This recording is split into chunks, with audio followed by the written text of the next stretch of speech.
प्रिय विद्यार्थियों, मैं डॉक्टर रामावतार मेघवाल आज आपके सामने एक वीडियो व्याख्यान के माध्यम से प्रयोजनमूलक हिंदी के एक महत्वपूर्ण क्षेत्र पत्रकारिता के बारे में इस वीडियो में चर्चा करने जा रहा हूँ। जैसा कि पिछले वीडियो व्याख्यानों में हमने पढ़ा था कि प्रयोजनमूलक हिंदी का एक क्षेत्र है पत्रकारिता। उस पत्रकारिता के अंदर आप जानते हैं कि पत्रकारिता के दोनों ही प्रकार जो प्रिंट मीडिया और इलेक्ट्रॉनिक मीडिया के नाम से जाने जाते हैं, दोनों ही आते हैं। तो पत्रकारिता की अवधारणा, यह वीडियो व्याख्यान मैं आप सबके सामने लेकर के उपस्थित हूँ कि इस अध्याय में, इस वीडियो व्याख्यान में हम ये जानने का प्रयास करेंगे कि पत्रकारिता से क्या अभिप्राय है, पत्रकारिता की क्या अवधारणा है। तो जैसा कि हम सब जानते हैं, पत्रकारिता एक ऐसी शक्ति है जो सामाजिक विकृतियों एवं कुरीतियों को दूर कर समाज और जनमानस में सुधारों, स्वस्थ निर्माण तत्वों एवं मूल्यों को स्थापित करती है। जैसा कि कहा जाता है कि पत्रकारिता हमारे लोकतंत्र का चौथा स्तंभ है, और उसी कड़ी में यह भी कहा जा सकता है कि एक स्वस्थ लोकतंत्र के लिए, एक स्वस्थ जनमानस के निर्माण के लिए, मूल्यों की स्थापना के लिए पत्रकारिता का बड़ा महत्व है।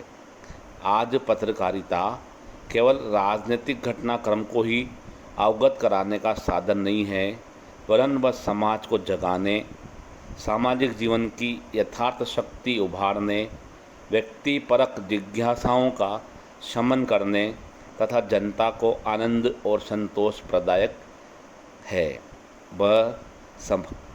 वह समाज का ऐसा दर्पण है जो मनुष्य के विचारों, आस्थाओं, मूल्यों एवं आदर्शों को सही रूप में जनता या पाठकों के सामने रखती है। पत्रकारिता में वह सामर्थ्य है जो अतीत के गर्भ में छिपे हुए रहस्यों को अनावृत करके वर्तमान की धड़कन बनकर समय का सत्य, तथ्य, इतिहास और भूगोल जनता के समक्ष उजागर करती है। साथ ही संकीर्णताओं, कुप्रथाओं, विसंगतियों, अंधविश्वासों तथा जड़ता पर प्रहार करती है। वर्तमान जीवन की अनिवार्यताओं और आवश्यकताओं के यथार्थ का सही चित्रण करने में वह सबसे आगे है। तो हम जानते हैं कि पत्रकारिता का सामान्य अर्थ क्या है।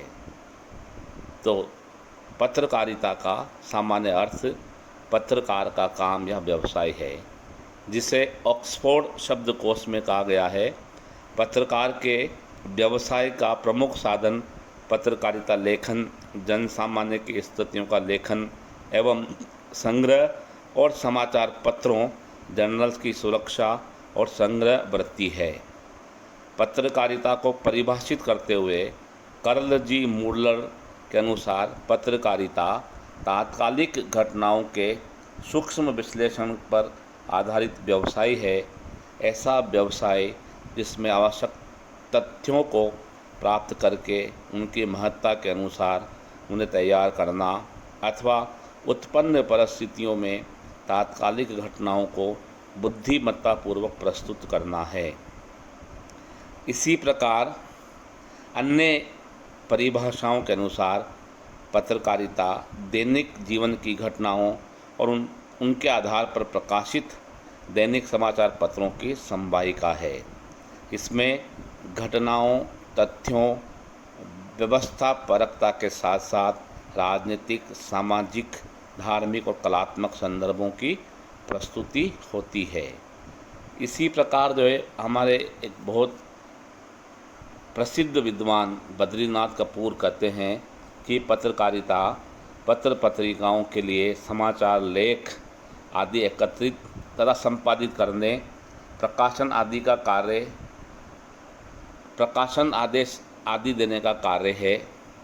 इसी प्रकार प्रेमनाथ चतुर्वेदी का मत है कि पत्रकारिता विशिष्ट देश काल परिस्थितिगत तथ्यों का मूर्त परोक्ष मूल्यों के संदर्भ और आलोक को उपस्थित करती है।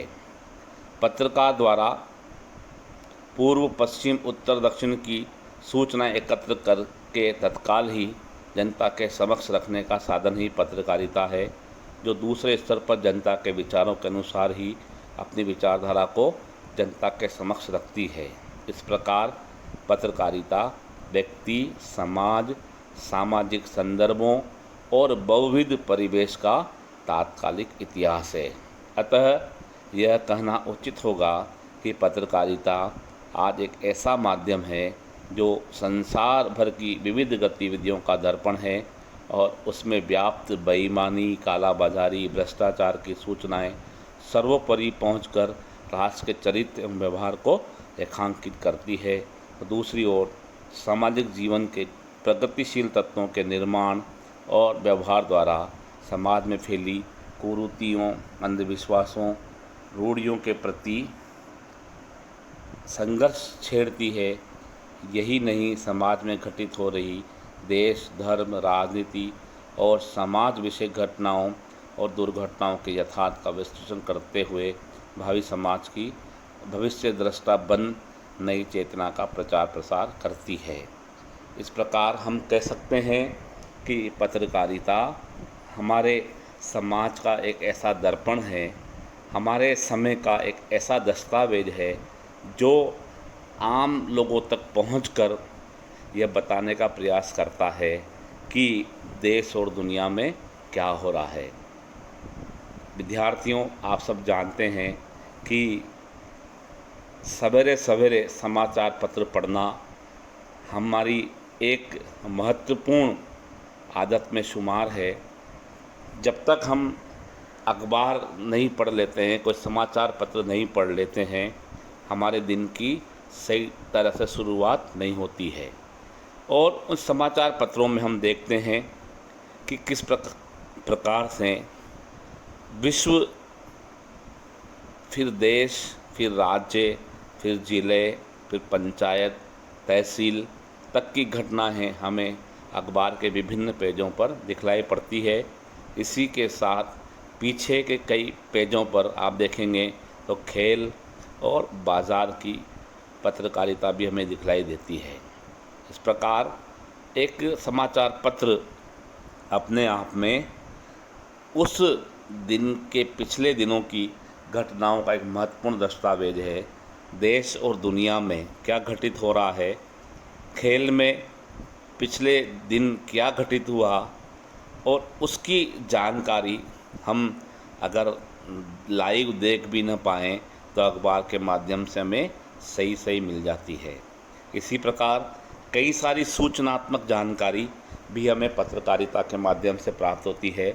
जैसा कि हम देखते हैं कि समाचार पत्र केवल विज्ञापन का ही माध्यम नहीं है, बल्कि वह कई ऐसी जानकारियां भी हमारे सामने रखता है, जिनमें से मुख्य रूप से प्रतियोगी परीक्षाओं के संदर्भ की जानकारियां भी हमारे सामने होती है। आज के पत्र न केवल सामाजिक सरोकारों को लेकर चलते हैं, बल्कि वे अपने पाठक वर्ग के प्रत्येक उम्र के पाठकों का ध्यान रखते हुए अपने पत्र में उनके लिए यथासंभव कोशिश करते हैं कि उनके पाठन योग्य सामग्री अखबार में प्रकाशित हो। चूँकि अखबार के पाठक वर्ग में सभी प्रकार के आप देख सकते हैं कि एक पढ़े लिखे प्रोफेसर, कलेक्टर, राजनेता से लेकर के एक आम मजदूर भी अखबार का पाठक होता है। उसी प्रकार से जो है विद्यार्थियों से लेकर के गृहिणी तक अखबार की पाठक होती है। तो उन सभी के उपयोगी सामग्री को प्रकाशित करना भी अखबार का दायित्व है, जिससे कि उनकी रुचि रोज़ सवेरे सवेरे अखबार में हो सके।